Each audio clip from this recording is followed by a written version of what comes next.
So guys, thank you for checking Acuman. I'm Alex. When dating with our girlfriend, we always want to show our best side to our girlfriend. But you know what? Besides just taking the bill and pay the bill, there's still a lot of other things you can do to show you that you are attracted by. Like my girlfriend, for example, she is a really big fan of the roller coaster. In fact, I met her and started a relationship with her in amusement. But you know what? Personally, I'm really scared of the roller coaster because I think the feeling is really frustrating, okay? Especially when I'm waiting in the line, I just feel really nervous. And sometimes I just feel that I'm almost passed out. But I don't want to check out in the front of my girlfriend. So, in this kind of situation, what should we do to make ourselves calm as you? Luckily, I have my Shifu, who's a grandmaster of Chinese medicine, Kung Fu, and making Kung Pao chicken. He used to tell me, don't panic, Alex. In this kind of situation, you just need to press one acupoint, and then it can wipe your nerves away. So, which acupoint? Let's find it out. The acupoint we're gonna use for today is called 下摆 point. So, where's 下摆 point? 下摆 point is on the inner side of our arms, which means around here. To find 下摆 point, we're gonna use 7 fingers. Oh, I mean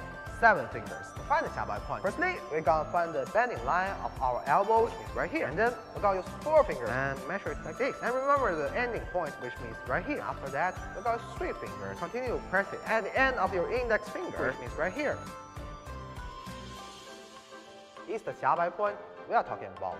In Chinese medicine theory, 下摆 point is also called hero point, that it can conditioning our breath. If you feel scared and nervous and frustrated, don't forget to massage this point and you will regain the feeling of calm. So, how should we press 下摆 point? To press 下摆 point, firstly, you're gonna find this point on your arm. We're gonna use our thumb to find 下摆 point, to press it with a gentle and melody pulse. And remember to rotate your hand like what I'm doing here. Press the muscles around this acupoint. It will get a better effect. After 2 minutes, let's change another hand and do the same thing. Many people will feel nervous in different kind of situations, especially when they made the major event. And in this kind of situation, just remember to press 下摆 point, and it can make you calm down as usual. My Shifu used to tell me, 千磨万击还天境，任尔东西南北， which means no matter what happens, we have to try our best to be tough. If you can keep tough, then you can show your girlfriend that you're a reliable guy. Then she'll like you more than you. Alright, that's today's Acuman. If you like our program, please subscribe us or leave your comments below. So, until next time, bye!